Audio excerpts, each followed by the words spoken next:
ബീഹാറിൽ രണ്ടാംഘട്ട വോട്ടെടുപ്പിന് 3 ദിവസം മാത്രം ശേഷിക്കെ പ്രചാരണം ശക്തമാക്കി മുന്നണികൾ. ബീഹാർ ഫലം വരുമ്പോൾ രാഹുൽ ഗാന്ധിയുടെ കട പൂട്ടുമെന്ന് കേന്ദ്ര ആഭ്യന്തരമന്ത്രി അമിത്ഷാ. മഹാത്മാഗാന്ധി നടത്തിയ പോരാട്ടത്തിന് സമാനമാണ് കോൺഗ്രസ് ബീഹാറിൽ നടത്തുന്നതെന്ന് പ്രിയങ്ക ഗാന്ധി തിരിച്ചടിച്ചു. नहीं चाहिए कट्टा सरकार, फिर एक बार नहीं चाहिए कट्टा सरकार. പ്രധാനമന്ത്രി നരേന്ദ്രമോദിയും അമിത്ഷായും യോഗി ആദിത്യനാഥും അടക്കം പ്രമുഖരെല്ലാം ബി.ജെ.പിക്ക് ഇന്നും പ്രചാരണ രംഗത്തുണ്ടായി.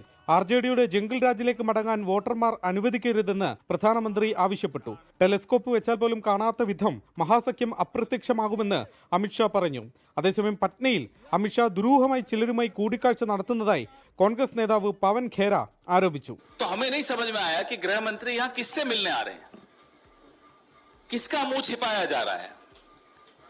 किससे डर डर के छिप छिप कर मिलना पड़ रहा है? क्या वो अधिकारी हैं?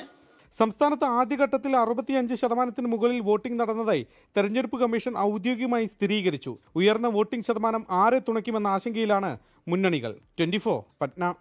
ലോകത്തെവിടെയായാലും ഏത് സമയത്തും 24 വാർത്തകളും ഓഗ്മെന്റഡ് റിയാലിറ്റി പാക്കേജുകളും എക്സ്പ്ലെയിനറുകളും വിശദമായി കാണാൻ ഞങ്ങളുടെ യൂട്യൂബ് ചാനൽ നിങ്ങൾക്ക് സബ്സ്ക്രൈബ് ചെയ്യാം.